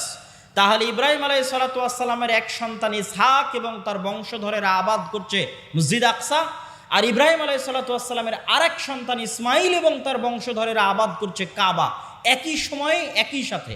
আর ইব্রাহিম আলাইহিসসালাম নিজে জেরুজালেম থেকে মক্কায় যাতায়াত করেছে 4 থেকে 5 বার। একবার হাজেরা আলাইহিসসালাম এবং ইসমাইলকে রাখতে গেছেন, একবার জবাই করতে গেছেন, একবার কাবা ঘর তৈরি করতে গেছেন, একবার ছেলেকে এমনি দেখতে গেছেন, পাননি, স্ত্রীকে তালাক দিয়ে আসতে বলেছেন। লম্বা ঘটনা, সহিহ বুখারীতে পাবেন। তাহলে ইব্রাহিম আলাইহিসসালাম পৃথিবীর একমাত্র নবী যিনি একই সাথে এই দুইটা পবিত্র মসজিদের সাথে কানেক্টেড, একই সাথে। হুয়া ইব্রাহিম আলাইহিসসালাম, তিনি ইব্রাহিম আলাইহিসসালাম 5 বার মক্কা থেকে ফিলিস্তিন জেরুজালেম যাতায়াত করেছেন। এবার আসেন হিস্ট্রির সামনের দিকে আগাতে থাকলো। ইউসুফ আলাইহিসসালাম কুয়ায় পড়ে মিশরের বাজারে বিক্রি হয়ে গেলেন। আজকে যেমন ফিলিস্তিন আর মিশর পাশাপাশি, গাজায় আপনি ত্রাণ পাঠাতে পারবেন না মিশর ছাড়া, ওই কালেও একই অবস্থা ছিল, ফিলিস্তিন মিশর পাশাপাশি। ফিলিস্তিনের কুয়াতে পড়ে বিক্রি হলেন মিশরে অর্থমন্ত্রী হলেন, বাপ ভাই দাদা সবকে ডেকে পাঠালেন। 70 জনের পরিবারের বিশাল বহর নিয়ে ইয়াকুব আলাইহিসসালাম গেলেন মিশরে। এই প্রথম ইসহাকের বংশধরেরা ফিলিস্তিন ছেড়ে মিশর চলে গেল। মিশরে ইউসুফ আলাইহিসসালামের রাজত্ব এবং তার পরবর্তীদের রাজত্ব 150 বছর থাকলো। তারপরে যখন বিরোধী পার্টি ক্ষমতায় চলে আসলো তথা ফেরাউন কিবতীরা যখন ক্ষমতা দখল করে নিল, তো আগের ক্ষমতায় যারা সবচেয়ে বড় জোট ছিল ওদেরকে হত্যা করতে লাগলো। আগের ক্ষমতায় যে বাদশাহ ছিল মিশরের, তার সবচেয়ে বড় জোট ছিল বানু ইসরাইল, ইউসুফ আলাইহিস সালাতু ওয়াস সালাম, তো এদেরকে হত্যা করো। আর ফেরাউন জানতো যে আমি ক্ষমতা হারালে এদের কাছে ক্ষমতা হারাবো, অতএব এদের শিশুদের হত্যা করো যেন আমার ক্ষমতা দখল করার মতো কেউ না আসে। ওয়াইজ নাজ্জাইনাকুম মিন আলি ফিরআউনা ইয়াসুমুনাকুম সুআল আযাব ইউযাববিহুনা আবনাকুম ওয়া ইস্তাহিয়ুনা নিসাআকুম। আমি তোমাদেরকে ফেরাউনের কবল থেকে বাঁচিয়েছি, যেই ফেরাউন তোমাদের ছেলে সন্তানদের জবাই করত।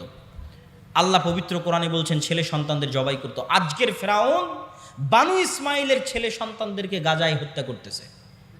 দিন পরিবর্তন হয়েছে, টার্গেট একই। কেননা তারা জানে যে এই ফিলিস্তিন থেকে এমন সন্তান বের হবে যাদের হাতে তাদের পতন অনিবার্য, পতন অবশ্যম্ভাবী। এই জন্য বেরিয়ে যেন হতে না পারে, এই জন্য আগে শিশুই হত্যা করে দাও, যেমন ফেরাউন হত্যা করত। সম্মানিত উপস্থিতি, তারপরে ফেরাউনের অত্যাচারে থেকে বানু ইসরাইলকে বাঁচানোর জন্য আল্লাহ মুসা আলাইহিস সালামকে পাঠালেন। মুসা আলাইহিস সালাতু ওয়াস সালামের লম্বা ঘটনা, তিনি বানু ইসরাইলকে সাথে করে নিয়ে পালিয়ে যাচ্ছেন। ফেরাউনকে আল্লাহ লোহিত সাগরে ডুবিয়ে হত্যা করলেন। হত্যা করার পর মুসা আলাইহিস সালাম ফেরত মিশরে যাননি কেন? এই জন্য মিশরে ফেরত যাননি যে মুসা আলাইহিস সালাম পালিয়ে যাচ্ছিলেন না, মুসা আলাইহিস সালাম ইজ রিটার্নিং ব্যাক, ফেরত যাচ্ছিলেন। কোথায় ফেরত যাচ্ছিলেন? 400 বছর আগে ওনার বাপদাদা ইয়াকুব এবং ইয়াকুবের সন্তান 70 জন এবং ইউসুফ ওই যে জেরুজালেম ছেড়ে মিশরে আসছে, ওই জেরুজালেম বাপদাদার আদিভিটা, সেখানে ফিরে যাচ্ছিলেন। ইতিহাসের সত্য মিথ্যা জানা যায় না, কিন্তু ইতিহাসে লেখা আছে যে ইউসুফ আলাইহিস সালাম মিশরে মারা গেলেও তাকে তিনি ওসিয়ত করে গেছিলেন কবর দেওয়ার জন্য জেরুজালেমে। আর মুসা আলাইহিস সালামের কথা তো সহিহ বুখারীতে রাসূল সাল্লাল্লাহু আলাইহি ওয়াসাল্লাম বর্ণনা করতেছেন, যেটা ধারা বিবরণীতে আমি আসব। তো আপনি যদি আজকের ম্যাপে দেখেন, লোহিত সাগর পার হয়ে ফিলিস্তিনে যাবেন, মিশর থেকে লোহিত সাগর ক্রস করে ফিলিস্তিনে যাবেন, গুগল ম্যাপে দেখবেন ফিলিস্তিনে ঢুকার আগে বিশাল মরুভূমি, সিনাই মরুভূমি। আর ওই ফিলিস্তিনে তখন বসবাস করত তৎকালীন বিশ্বের সবচেয়ে শক্তিশালী গোত্র, তাদের নাম আমালেকা গোত্র। তো ওদের সাথে যুদ্ধ করে জিতে জেরুজালেম জয় করতে হবে, এই জন্য অপেক্ষায় বসে আছেন সিনাই মরুভূমিতে। সিনাই মরুভূমি যেহেতু মরুভূমি, আর লোহিত সাগরের পানি যেহেতু লবণাক্ত, এই জন্য কোনো খাবার নাই, না মরুভূমিতে কোনো ফলমূল হয়, না মরুভূমিতে কোনো পানি আছে। এই জন্য সূরা বাকারায় বানু ইসরাইলের ঘটনা পড়ে দেখবেন যে আল্লাহ মুসা আলাইহিস সালাতু ওয়াস সালামকে বললেন, তুমি লাঠি দিয়ে পাথরে আঘাত করো, তোমার সম্প্রদায়ের জন্য ঝর্ণা তৈরি করে দিচ্ছে। তুমি আল্লাহর কাছে দোয়া করো, আর জান্নাত থেকে মান্না এবং সালোয়া পাঠিয়ে দিচ্ছে। জান্নাত থেকে পাখির আকারে এবং গাছে ঝুলন্ত আকারে, বাড়ির উপরে গাছে ঝুলন্ত আকারে জান্নাত থেকে মান্না এবং সালোয়া আসতো, কেননা মরুভূমিতে কোনো খাবার ছিল না। তারপরে মুসা আলাইহিস সালাতু ওয়াস সালাম তাদের নিয়ে জেরুজালেম বিজয় করতে যাবেন মর্মে যুদ্ধের ঘোষণা দিলেন। এরা ছিল নিমক হারাম কওম। আল্লাহর এত বড় নিয়ামত দেখার পরও এরা বলল, ইযহাব আনতা ওয়া রাব্বুকা ফাকাতিলা, মুসা আপনি আর আপনার আল্লাহ গিয়ে যুদ্ধ করেন, আমরা যুদ্ধ করতে পারবো না। বলেন নাউজুবিল্লাহ। এই জন্য মুসা আলাইহিস সালাম জেরুজালেম বিজয় করতে পারেননি। তখন মুসা আলাইহিস সালাতু ওয়াস সালাম আল্লাহর কাছে দোয়া করেছিলেন, যেন আমার লাশ, আমার মৃত্যু যেন জেরুজালেমের এত নিকটে হয় যে একটা ঢিল মারলে, যেন জেরুজালেম থেকে বাইতুল মুকাদ্দাস থেকে একটা ঢিল মারলে আমার কবরে এসে পড়ে। মুহাম্মদ সাল্লাল্লাহু আলাইহি ওয়াসাল্লাম বুখারীর হাদিসে বলছেন, আমি যদি আজ ফিলিস্তিনে থাকতাম তোমাদের দেখাতাম যে কোথায় মুসা আলাইহিস সালাতু ওয়াস সালামের কবর আছে। সম্মানিত উপস্থিতি, তারপরে ধারা বিবরণী আমি সংক্ষিপ্ত আকারে আজকের পর্যন্ত আপনাকে আমি বুঝিয়ে দিচ্ছি। তারপরে ইউশা বিন নুনের মাধ্যমে জেরুজালেম বিজয় হলো। আমার আগের বক্তব্য শুনে দেখবেন আল্লাহ জেরুজালেম বিজয়ের দিন সূর্যকে থামিয়ে দিয়েছিলেন। সূর্যকে থামিয়ে দিয়ে ইউশা বিন নুন জেরুজালেম বিজয় করেছিলেন। তারপরে আস্তে আস্তে আস্তে আস্তে দাউদ এবং সুলাইমান আলাইহিস সালাতু ওয়াস সালাম আসলেন। দাউদ এবং সুলাইমান আলাইহিস সালাতু ওয়াস সালাম পৃথিবীর সবচেয়ে বড় রাজত্ব জেরুজালেমে কায়েম করলেন। সুলাইমান আলাইহিস সালাম দ্বিতীয়বার মসজিদ আকসা নির্মাণ করালেন জিনদেরকে দিয়ে। আর পৃথিবীর অত শক্তিশালী, অত বড় রাজত্ব পৃথিবীতে আগে আর কোনোদিন হয়নি, পরেও কোনোদিন হবে না, সেটা কায়েম হলো জেরুজালেমে। তারপরে দাউদ এবং সুলাইমানের পরে আস্তে আস্তে চলে আসলেন ঈসা আলাইহিস সালাতু ওয়াস সালাম। ঈসা আলাইহিস সালাতু ওয়াস সালামের মা মারিয়াম কোন মসজিদের খাদেম ছিলেন? মসজিদ আকসার খাদেম ছিলেন। ঈসা আলাইহিস সালাতু ওয়াস সালাম কোন শহরে জন্ম নিয়েছেন? এই জেরুজালেম, এই নগরীতে জন্ম নিয়েছেন। এই জন্যই তো আপনি খ্রিস্টানদের যদি বলেন তোমাদের গোটা দুনিয়া দিয়ে দিব, ইউরোপ আমেরিকা, জেরুজালেম দিব না, তাহলে হবে না। কেননা এখানে তারা যাকে নবী বলে শ্রদ্ধা করছে তার স্মৃতি এই শহরে আছে। ঈসা আলাইহিসসালামের স্মৃতি এই শহরে আছে, ঈসা আলাইহিসসালামের আম্মা মারিয়াম আলাইহিসসালামের স্মৃতি এই মসজিদে আছে। আর ইহুদিদের স্মৃতি আছে এই যে মুসা, দাউদ, সুলাইমান, তাদের লম্বা স্মৃতি বললাম। ইয়াহইয়া এবং জাকারিয়া আলাইহিসসালাম এই শহরেই ছিলেন। ঈসা আলাইহিসসালাম দিয়ে আল্লাহ বানু ইসরাইলের নবী দেওয়া বন্ধ করে দিলেন। ওই যে ইসহাক আলাইহিসসালাম থেকে শুরু হয়ে গোটা দুনিয়ার হিস্ট্রি আপনাকে 5 মিনিটে বলে দিলাম। মুসা আলাইহিসসালামে এসে আল্লাহ বানু ইসরাইলের নবী পাঠানো স্টপ। ওই যে এবার 5000 বছর যাবত ইব্রাহিমের আর এক সন্তান, তার সন্তানেরা আবাদ করতেছে মক্কায় কাবা, 1000 বছর যাবত আবাদ করতেছে। আল্লাহ ওটাকে সেভ রেখেছিলেন। পৃথিবী আল্লাহ সুবহানাহু ওয়া তাআলা কিভাবে ফাংশন করবেন এটা তার পূর্ব পরিকল্পিত, পূর্ব প্ল্যান। সেই ফাংশন করার জন্য ইব্রাহিম আলাইহিসসালামের এই সন্তানে মাত্র একজন নবী আল্লাহ সুবহানাহু ওয়া তাআলা পাঠিয়েছেন, তিনি হচ্ছেন আমাদের নবী মুহাম্মদ সাল্লাল্লাহু আলাইহি ওয়াসাল্লাম, যিনি মক্কায় আসলেন। মক্কায় এসে তিনি নবীর দাবি করলেন এবং হেরাক্লিয়াসের দরবারে আবু সুফিয়ানকে জিজ্ঞেস করা হলো যে মুহাম্মদ সাল্লাল্লাহু আলাইহি ওয়াসাল্লামের পূর্বে কি আর কেউ নবী দাবি করেছিল? আবু সুফিয়ান বলল, না, মুহাম্মাদের পূর্বে মক্কায় আর জীবনে কোনোদিন কেউ নবী দাবি করেনি। হেরাক্লিয়াস বলল, যদি বলতে যে তার পূর্বে কেউ নবী দাবি করেছিল তাহলে আমি বলতাম দেখা দেখি নবী দাবি করছে। যেহেতু পূর্বে কেউ নবী দাবি করেনি, অতএব ভাবতে হবে যে মুহাম্মদ সাল্লাল্লাহু আলাইহি ওয়াসাল্লাম কেন নবী দাবি করছেন। তুমি আমাকে বলো, ওই মক্কায় মুহাম্মদ সাল্লাল্লাহু আলাইহি ওয়াসাল্লামের পূর্বে কেউ কি রাজা বাদশাহ ছিল? আবু সুফিয়ান বলছে, না, কেউ তো রাজা বাদশাহ ছিল না।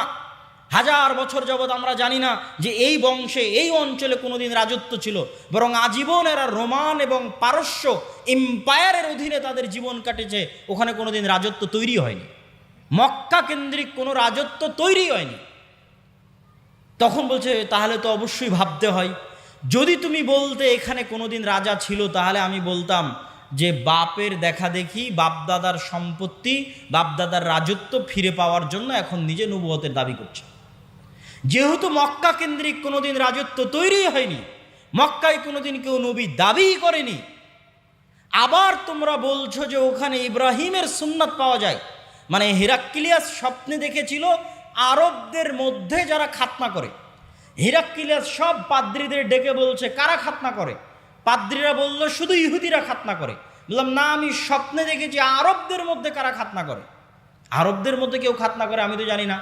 তখন আবু সুফিয়ানকে ডেকে নিয়ে এসে জানা গেল মক্কার কুরাইশরা যুগ যুগ ধরে খাতনা করে আসতেছে।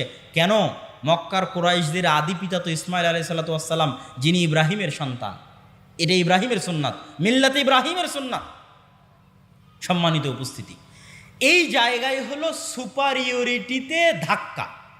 ইহুদি এবং বানু ইসরাইলের যে সুপারিয়রিটির থিওরি, পৃথিবীর মাত্র 2টা জাতি এত ভয়ঙ্কর সুপারিয়রিটিতে বিশ্বাস করে যা পৃথিবীর আর কোনো জাতি বিশ্বাস করে না, একটা ব্রাহ্মণ আর একটা ইহুদি। হিন্দুদের মধ্যে যে 4টা গ্রুপ আছে তার মধ্যে একটা হচ্ছে ব্রাহ্মণ। তারা বিশ্বাস করে যে তারা হচ্ছে খোদার মাথা থেকে, তাদের প্রভুর মাথা থেকে সৃষ্টি হয়েছে, এই জন্য তাদের সম্মান মর্যাদা সবার উপরে, বাকি সব তাদের গোলাম। শূদ্র বৈশ্য ক্ষত্রিয় যা আছে সব তাদের গোলাম। আর এরা বিশ্বাস করে যারা আল্লাহর সন্তান, বলেন নাউজুবিল্লাহ, এরা বিশ্বাস করে এরা আল্লাহর সন্তান। এবং এদের সবচেয়ে বড় গর্ব হচ্ছে যে ইব্রাহিমের সন্তান, ইসহাকের বংশধর। যদিও আজকের আধুনিক বিশ্বে কোনো প্রমাণ নাই যে চলমান ইসরায়েলে যারা বসবাস করছে এরা ইব্রাহিম আলাইহিসসালামের ব্লাডলি কানেক্টেড। কি জন্য প্রমাণ নাই? আমার আগের আলোচনা থেকেই দলিল পেয়ে যাবেন। আগের আলোচনায় বলেছি ইব্রাহিম আলাইহিসসালাম নূহের সন্তান সামের বংশধর, না নূহের সন্তান হামের বংশধর, না নূহের সন্তান ইয়াফিসের বংশধর? কি বক্তব্য শুনলেন? কার বংশধর? সামের বংশধর। আর সেমেটিকদের গায়ের কালার কীরকম হয়? সেমেটিকদের গায়ের কালার হচ্ছে মেটে, শ্যামা, সাদা চামড়া তো ইয়াফিস। তাহলে ইউরোপ এবং আমেরিকার গায়ের চামড়া, গায়ের কালার নিয়ে এসে ফিলিস্তিনে বসে দাবি করবা যে তুমি ইসহাক আলাইহিসসালামের বংশধর, ইয়াকুব আলাইহিসসালামের বংশধর, দিস ইজ ইম্পসিবল। এটা হতেই পারে না, অসম্ভব। অন্তত গায়ের চামড়াই তো মিলতে হবে, গায়ের রঙে তো মিলতে হবে। এই জন্য কোনো ঐতিহাসিক ডকুমেন্ট নাই যে তারা তার সন্তান, কিন্তু দাবি করে। তো ওই দাবির ভিত্তিতে আমরা আলোচনা করতেছি যে তাদের যে সুপারিয়রিটি থিওরি, যে আমরা আল্লাহর সন্তান এবং আমরা ইব্রাহিম আলাইহিসসালামের অমুক সন্তানের পরবর্তী বংশধর, এই জন্য আমাদের জন্য দয়া, আমাদের জন্য রহমত, আর বাকি পৃথিবীর সব গোলাম। সবকে যদি আমরা মেরে হত্যা করি তবুও কোনো পাপ হবে না। ভাই এটা বিশ্বাস করে, আল্লাহর কসম করে বলছে এটা বিশ্বাস করে, না হলে এত নিষ্ঠুর হওয়া মানুষের জন্য সম্ভব নয়। আপনি যখন বিশ্বাস করবেন যে এই সমস্ত মানুষকে হত্যা করলে আমার গুনাহ হবে না, তখনই আপনি এত নিষ্ঠুর হতে পারবেন। যে গত 10 দিনে আপনি 9-10 হাজার মানুষকে হত্যা করছেন, কিন্তু আপনার অন্তর কাঁপে না। কেন কাঁপে না? আপনি তো বিশ্বাসই করেন না যে গুনাহ হবে। ওই যে সুপারিয়রিটি থিওরি, সারা পৃথিবীর সব মানুষকে যদি হত্যা করে দেওয়া হয় তবুও তাদের দৃষ্টিতে তারা গুনাহগার হবে না, কেন? তারা হচ্ছে আল্লাহর সন্তান আর বাকি সব হচ্ছে গোলাম। এই হচ্ছে তাদের বিশ্বাস। এই সুপারিয়রিটি থিওরিতে সবচেয়ে বড় ধাক্কা দিয়েছে মোহাম্মদ সাল্লাল্লাহু আলাইহি ওয়াসাল্লাম। কেন? মোহাম্মদ সাল্লাল্লাহু আলাইহি ওয়াসাল্লামও বললেন আমি ইব্রাহিমের বংশধর। কথা কি আমার বুঝতে পারছেন? মোহাম্মদ সাল্লাল্লাহু আলাইহি ওয়াসাল্লাম ইব্রাহিমের সন্তান ইসমাইলের বংশধর, বানু ইসমাইল। আর তারাও জানতো যে আরবে শেষ নবী আসবে। এই জন্য ঈসা আলাইহিস সালাতু ওয়াস সালামের মৃত্যুর পরে অনেক ইহুদি মদিনায় চলে গেছিল। বানু কুরাইজা, বানু কায়নুকা, বানু নাজির সবগুলো চলে গেছিল মদিনায়। তারা অপেক্ষা করছিল তাদের মধ্যে শেষ নবী আসবে, আরবে আসবে, তাদের বংশে আসবে। কিন্তু যখন দেখলো না তাদের বংশে আসলো না, মুহাম্মদ সাল্লাল্লাহু আলাইহি ওয়াসাল্লাম বানু ইসমাইলের বংশে শেষ নবী দাবি করলো, তাহলে মুহাম্মদ সাল্লাল্লাহু আলাইহি ওয়াসাল্লাম দুই দিক থেকে তাদের সুপারিয়রিটিতে আঘাত করলেন। এক, তুমি রক্তে যতই দাবি করো তুমি ইব্রাহিমের বংশধর, তো আমি মোহাম্মদও দাবি করছি আমি ইব্রাহিমের বংশধর, আমি ইসমাইলের বংশধর। অতএব রক্তে আমার উপর তোমার কোনো প্রাধান্য আর থাকলো না। শেষ, আমার উপর তোমার প্রাধান্য রক্তে থাকলো না। এই জিনিসটা তারা বুঝে গেল। এবং তারা এটাও বুঝে গেল যে মুহাম্মদ সাল্লাল্লাহু আলাইহি ওয়াসাল্লামের কওমের জন্য আল্লাহর পক্ষ থেকে তাদের কিতাবে বর্ণিত যত ওয়াদা, যত রহমত, যত বরকত, সব রহমত, সব বরকত এবার মুহাম্মদ সাল্লাল্লাহু আলাইহি ওয়াসাল্লাম এবং তার উম্মতের জন্য আসবে। এই জন্য তাদের পৃথিবীতে সবচেয়ে বড় শত্রু হচ্ছে ইসলাম এবং মুসলমানেরা। দুইটা কারণে। অন্যদেরকে তো ওরা বিশ্বাসই করে না যারা ইব্রাহিমের বংশধর। অন্তত তাদের কিতাবে তো ইব্রাহিমের আর এক সন্তান ইসমাইলের নাম লেখা আছে, যে ইব্রাহিমের আর এক সন্তান ইসমাইল। এবং তারা এটা বিশ্বাস করে যে আরবরা হচ্ছে ইসমাইলের বংশধর। এই জন্য এটা হলো তাদের সবচেয়ে বড় ভয়ের কারণ, যে তাদের সুপারিয়রিটি থিওরিতে আঘাত করেছে ইসলাম এবং মুসলমানেরা। সম্মানিত উপস্থিতি, আজকের এই জেরুজালেমে যে ভয়াবহ অবস্থা তৈরি হয়েছে, এই ভয়াবহ অবস্থার পিছনে কারণ কি? আগের যুগের অনেক ইতিহাস আমি অন্য বক্তব্যে আলোচনা করেছি। আজকের এই ভয়াবহ অবস্থা তৈরি হওয়ার পিছনে কারণ আমার ছোট্ট গবেষণায় ঔপনিবেশিক শাসনামল, কলোনিয়াল সিস্টেম, আরবিতে বলে ইস্তেমার। আমরা যারা আজকে এই দেশে বসবাস করছি, যারা আপনারা সামনে বসে আছেন, 1935-1937 সালের আগে আপনাদের বাপদাদারা জমির মালিকই ছিল না। আপনি আজকে যে জমির দলিল নিয়ে দাবি করছেন এই জমি আমার, এই দাবি 35-37-এর আগে এই অঞ্চলের মানুষ করতে পারত না। কেননা আমাদের বাপদাদারা 190 বছর ছিল ব্রিটিশদের গোলাম, তথা আমরা ছিলাম কলোনি, ব্রিটিশের কলোনি। এই জন্য 190 এবং 200 বছর গোলামি করতে করতে আমাদের রক্তের মধ্যে গোলামি ঢুকে গেছে। আর এই দেশ ছেড়ে যখন ব্রিটিশরা গেছে, 3টে দেশে ভাগ করে গেছে, ভারত, বাংলাদেশ, পাকিস্তান। ঠিক সারা পৃথিবীর প্রায় মুসলিম দেশই কোনো না কোনো ইউরোপিয়ান কান্ট্রির কলোনি ছিল। আর এই কলোনিয়াল সিস্টেম কতটা ভয়ঙ্কর ছিল এটা ইউরোপ সফর না করলে আমি বুঝতে পারতাম না। ফ্রান্সের রাজধানী প্যারিসে আইফেল টাওয়ারের সামনে রাত 12টা-1টার সময় যতজন বিড়ি খাচ্ছে, সিগারেট খাচ্ছে, সব হচ্ছে মুসলমানের সন্তানেরা। কোন দেশের মুসলমানের সন্তানেরা? যেই দেশ ফ্রান্স শাসন করত। ফ্রান্সের কলোনি ছিল আফ্রিকার বহু অঞ্চল। আজ বহু অঞ্চল বিদ্রোহ করতেছে, নাইজার, আলজেরিয়া, বহু অঞ্চল বিদ্রোহ করতেছে ফ্রান্সের বিরুদ্ধে। তো ওই সমস্ত অঞ্চলগুলো কলোনি ছিল। ভাগ্যিস ভালো যে ব্রিটিশরা আমাদেরকে মোটামুটি একটা স্বাধীনতা দিয়ে গেছে। ফ্রান্স অতটুকু স্বাধীনতা দেয়নি।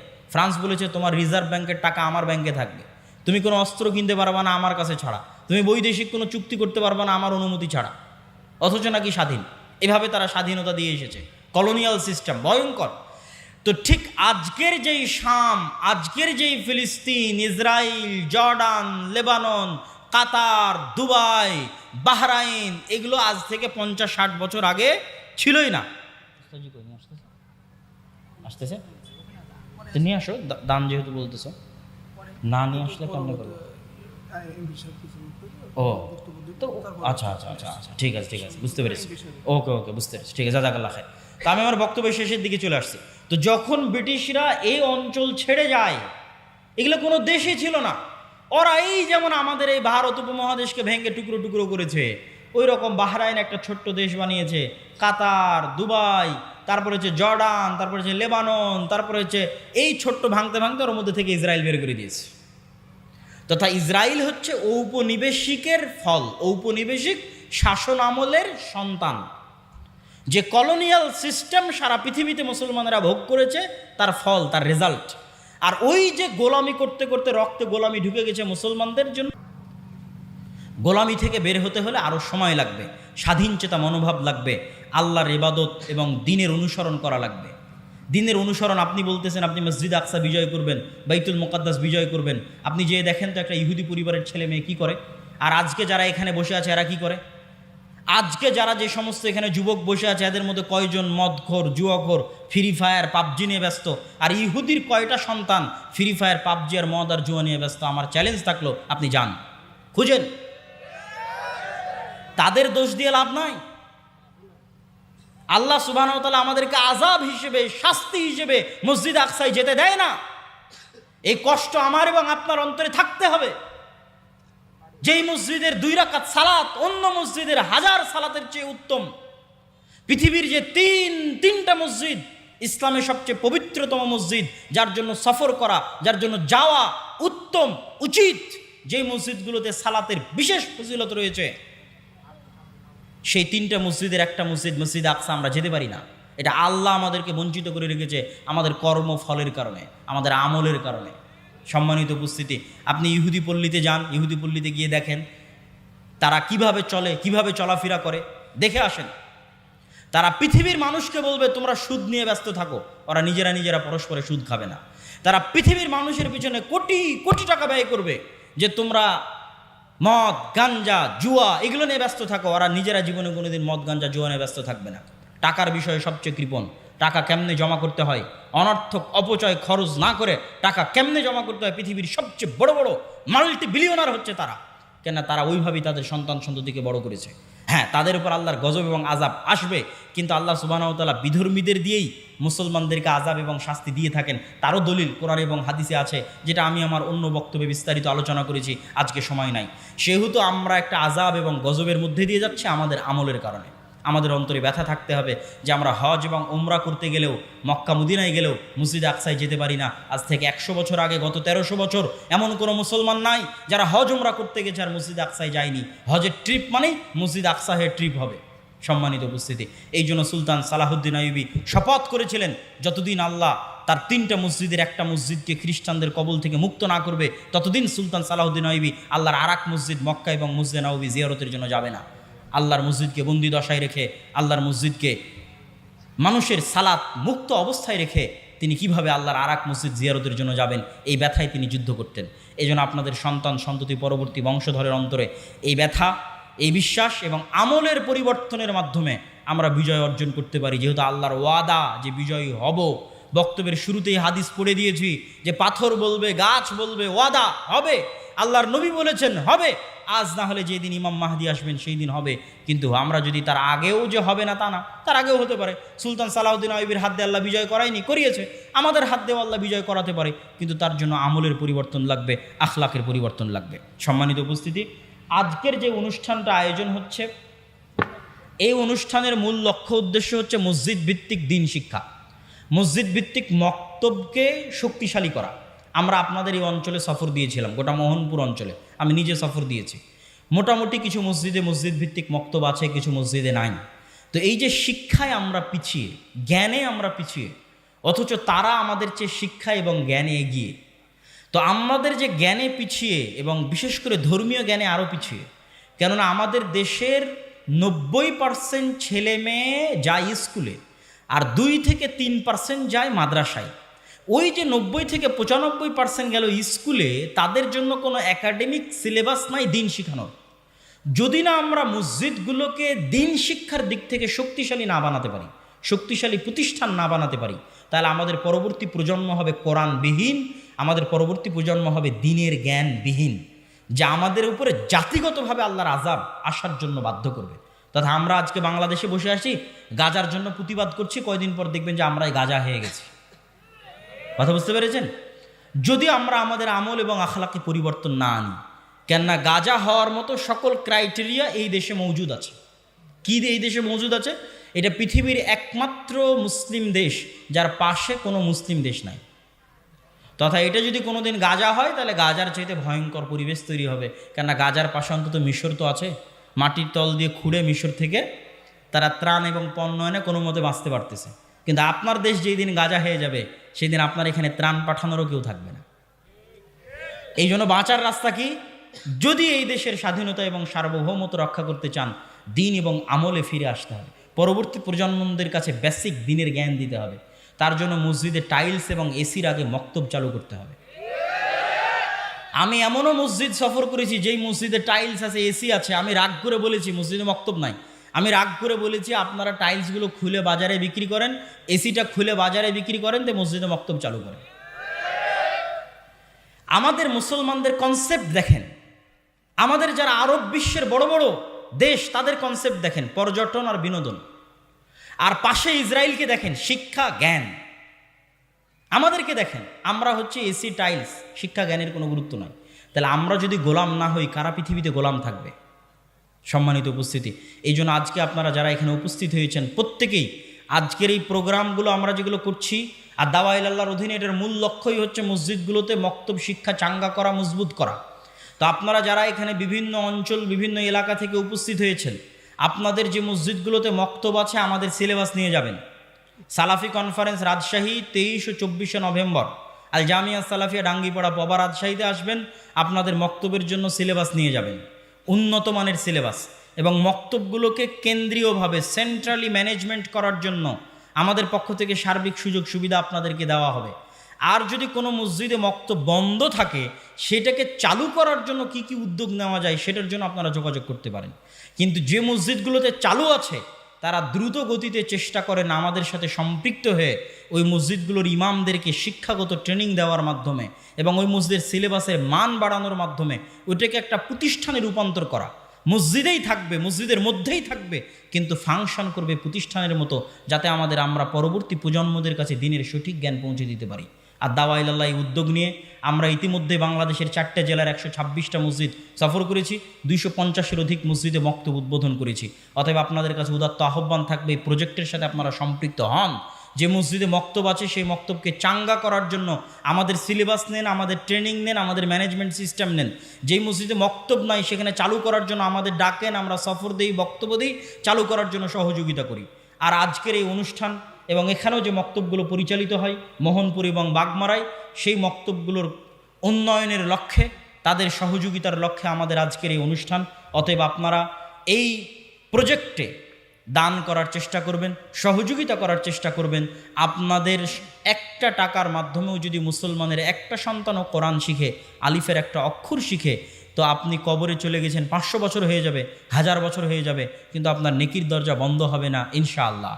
যেমন আজকে আমরা মাগরিব এবং এশার সালাত যারা পড়েছি, মাগরিব এবং এশার সালাতে আমরা যে সূরা ফাতিহা পড়েছি, আমাকে যিনি শিখিয়েছিলেন তিনিও নেকি পেয়েছে।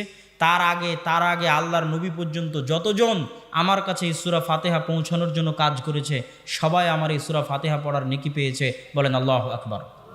অতএব এই নেকি থেকে বঞ্চিত হবেন না। আমি দায়িত্বশীল এবং স্বেচ্ছাসেবক ভাই যারা আছে তাদেরকে বলবো, আপনারা ভিতরে প্রবেশ করেন। আর আমার বক্তব্যের পরে সম্মানিত এমপি মহোদয়, যিনি আজকের আমাদের প্রধান অতিথি, তিনি আপনাদের সামনে আলোচনা করবেন। তারপরে আমাদের শ্রদ্ধেয় ওস্তাদ শেখ আব্দুর রাজ্জাক বিন ইউসুফ হাফিজাউল্লাহ, তিনিও আপনাদের সামনে আলোচনা পেশ করবেন ইনশাআল্লাহ। কই স্বেচ্ছাসেবক ভাইয়েরা? তানজিল ভাই, স্বেচ্ছাসেবকরা নাই? জি, স্বেচ্ছাসেবক ভাইয়েরা আপনারা ভিতরে যান। আপনারা কেউই না, এখনই করুক। আপনারা কেউই এই দান থেকে মুক্ত থাকবেন না, দান থেকে বিরত থাকবেন না। এমনকি যারা আমরা স্টেজে আছি তারাও চেষ্টা করব সংক্ষিপ্ত হলেও আমরা যেন এটাতে অংশগ্রহণ করতে পারি, অল্প হলেও যেন আল্লাহ সুবহানাহু ওয়া তাআলা কই নয়, তোমরা স্টেজে যারা তাদের কাছে না, আপনি দরকার হয় অন্যের কাছ থেকে ধার করে হলেও এই প্রজেক্টে অংশগ্রহণ করুন। 5 টাকা 10 টাকা অতি আল্লাহ সুবহানাহু ওয়া তাআলা বরকত দিবে। এবং আমরা আল্লাহ সুবহানাহু ওয়া তাআলার কাছে দোয়া